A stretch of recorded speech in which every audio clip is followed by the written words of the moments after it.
Hello ഗീസ്, അപ്പോൾ ഇന്ന് എൻ്റെ ഇൻസ്റ്റിറ്റ്യൂട്ടിലെ കുറച്ച് കാര്യങ്ങളാണ് വീഡിയോയിലൂടെ കാണിക്കുന്നത്. എൻ്റെ ഡ്രോയിങ്, അതുപോലെ ഞാൻ വരയ്ക്കുന്ന സംഭവങ്ങൾ, അങ്ങനെ കുറച്ച് കാര്യങ്ങളാണ് ഇന്നത്തെ എൻ്റെ വീഡിയോയിലൂടെ കാണിക്കുന്നത്.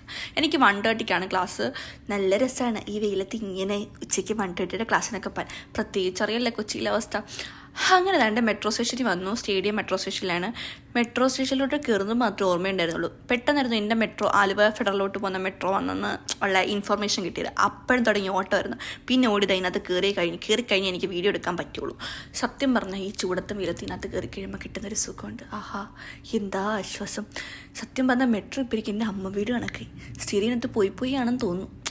അങ്ങ് എന്താ പറയുക, പിടിച്ചു കഴിഞ്ഞു ഈ സാധനം. സത്യം പറഞ്ഞാൽ തിരിക്കുമ്പോൾ ഒരു ആശ്വാസമാണ്. പക്ഷേ എൻ്റെ സ്റ്റോപ്പ് അടുത്ത സ്റ്റോപ്പ് ആയതുകൊണ്ട് ഇതിനെ പറയണ്ടല്ലോ. തൊട്ടടുത്ത് പാലാരിവട്ടമാണ് സ്റ്റേഡിയം കഴിഞ്ഞാൽ. അപ്പോൾ താണ്ടെ പാലാരിവട്ടത്ത് വന്നു. നിമിഷ നേരം കൊണ്ട് അങ്ങ് അവിടെ എത്തും.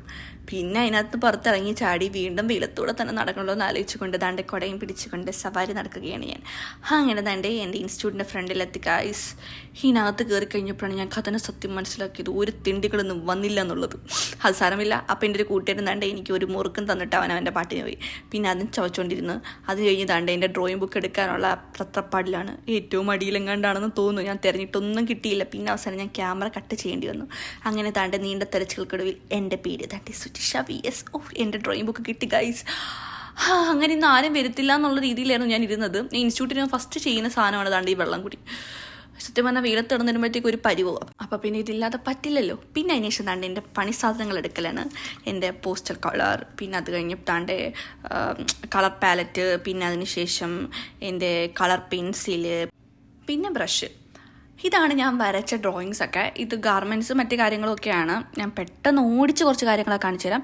ഇപ്പം ഞാൻ ചെയ്തുകൊണ്ടിരിക്കുന്നത് സ്റ്റൈലൈസ്ഡ് ആണ്. എന്ന് വെച്ചാൽ നമ്മുടെ കൈയും കാലും കുറച്ച് സ്റ്റൈലായിട്ടുള്ള രീതിയിലാണ് ഇതിനകത്ത് വരയ്ക്കേണ്ടത്. നമ്മുടെ ഡ്രസ്സിനേക്കാൾ ഏറ്റവും കൂടുതൽ കൈയും കാലുമാണ് ഫോക്കസ് ചെയ്യേണ്ടത്. അതുകൊണ്ടാണ് ഡ്രസ്സ് കുറച്ച് വന്നിരിക്കുന്നത് ഈ ഒരു സെഗ്മെൻറ്റിൽ. അങ്ങനെ ഏകദേശം 2 എണ്ണം ഇന്ന് കംപ്ലീറ്റ് ചെയ്യുന്ന ഒരു സാഹചര്യത്തിലേക്ക് വന്നെത്തിയിട്ടുണ്ടായിരുന്നു. ഒരു നല്ല തകർത്തിന്ന് വരച്ചുകൊണ്ടിരിക്കുകയാണ്. അവളും ഞാൻ ഒരുമിച്ചാണ് കേട്ടോ വരയ്ക്കുന്നത്. ഞങ്ങൾ ഏകദേശം ഒരേ കണക്കാണ് വരയ്ക്കുന്നത്. ഒരേ ടൈമിലാണ് പൊക്കോണ്ടിരിക്കുന്നത്. അത് കഴിഞ്ഞാണ്ട് 3:30 ആയി കഴിഞ്ഞപ്പോഴത്തേക്ക് ഒരു ലാൻഡ് ചെയ്തിട്ടുണ്ട് എൻ്റെ ഏറ്റവും അടുത്ത കൂട്ടുകാരി എൻ്റെ അനു. അപ്പോൾ പിന്നെ അവളുമായിട്ട് ഞങ്ങൾ എന്ത് ചെയ്ത് ചായ കുടിക്കാൻ പോകാമെന്ന് വെച്ച് താഴോട്ടിറങ്ങി ചായ കുടിക്കാൻ വേണ്ടി ഇറങ്ങി. ഞങ്ങൾ ഇഷ്ടമുണ്ട് തൊട്ട് താഴെ തന്നെ ഒരു റെസ്റ്റോറൻ്റ് ഉണ്ട്. അപ്പം ഇവളാണ് എന്തൊരു ബൊറോട്ട എന്ന് പറഞ്ഞ സാധനം. അതെന്തോന്ന് എനിക്കറിയില്ല. ഞാൻ മേടിച്ചില്ല, ഞാൻ ഉഴുന്നോടെയായിരുന്നു മേടിച്ചത്. പിന്നെ ഞങ്ങളുടെ സ്ഥിരം ചളുവടികൾ തുറന്നുകൊണ്ടേയിരുന്നു. അതിനിടയ്ക്ക് കോഫിയും വന്നു പോയി. പിന്നെ കോഫി കുടിക്കുന്നിടയ്ക്ക് ഞാൻ ഉഴുന്നോടെ കഴിച്ചു. എൻ്റെ ദൈവമേ, പറയാതിരിക്കുന്നതാണ് നല്ലത്. തണുത്തു പോയിരുന്നു, ഒരു ടേസ്റ്റും ഇല്ലായിരുന്നു. എനിക്കത് ഇഷ്ടപ്പെട്ടില്ല. പിന്നെ അഡ്ജസ്റ്റ് ചെയ്തായി കഴിച്ചു. അവിടെ വെച്ച് ഞാൻ ഇതുവരെ കാണാത്ത എൻ്റെ ഒരു ഇൻസ്റ്റാഗ്രാം ഫ്രണ്ടിനെ കണ്ടു. അത് പക്ഷേ ഫോട്ടോ വീഡിയോ എടുക്കാൻ പറ്റില്ല ഗൈസ്. പിന്നെ അതിന് ശേഷം തന്നെ മെട്രോയ്ക്കകത്ത് കയറി തിരിച്ചു പോന്നു.